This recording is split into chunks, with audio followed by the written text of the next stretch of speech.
It's now time for our weekly segment, which I'm going to start calling Please Put Some Fucking Respect on Their Name, where Micah doesn't know someone and Jake I yells at know him. Jumpin' Jim Brunzel, you piece of shit. No, no. Do you know who Sam Houston is? Who is Sam Houston, Jake? Oh, Oh, no, wait. Sorry. Let me do it right. This fucking piece of shit Sam Houston comes out in here, and he's I don't know, his muscles look like, I don't know, sagging titty stuff. And then I'm like, oh, God, what did you, get pulled in off the hot dog stand? And I don't know. Jake?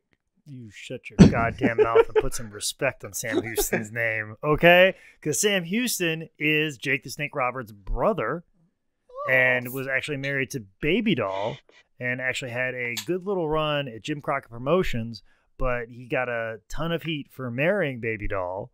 And then he went into WWF, and he just didn't have the body they were looking for there, but he was a tremendous worker. Actually, there's a couple of really good job matches where George South wrestled Sam Houston.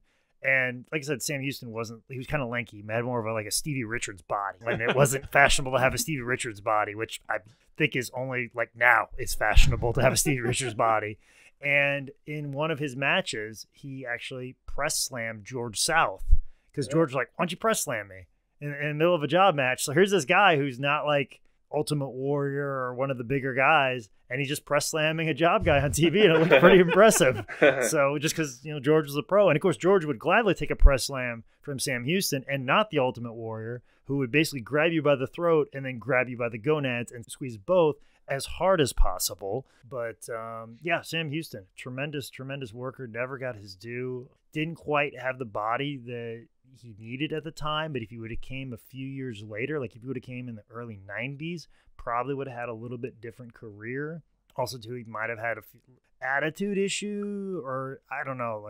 I don't know really who's to blame as far as him and Baby Doll. I think Baby Doll got some heat, and then some of that residual heat ended up on Sam a little bit too. So, because that was, I think, a big problem is when they got married, Baby Doll was doing this big angle where she was either with Flair or with Dusty, and because they got married during a time of kayfabe, it made all the newspapers and oh man, you're ruining an angle. So it was one of those things. They made the announcement in the paper when she was supposed to be with somebody on TV. So I think there was a little bit of heat that way, and then Sam kind of got the residual heat from that. It's great worker. Probably a little too early for his time as far as his body type, but I thought he was a tremendous worker, and it's always been super cool to me every time I've talked to him. That's awesome. Put some goddamn respect on fucking Sam Houston's name. Right, writing it down. Wait, can I get? It's sad to hear that they got heat for getting married, which is kind of like Sheik and Duggan, but without the cocaine. Yeah, it was very similar to that. Yeah.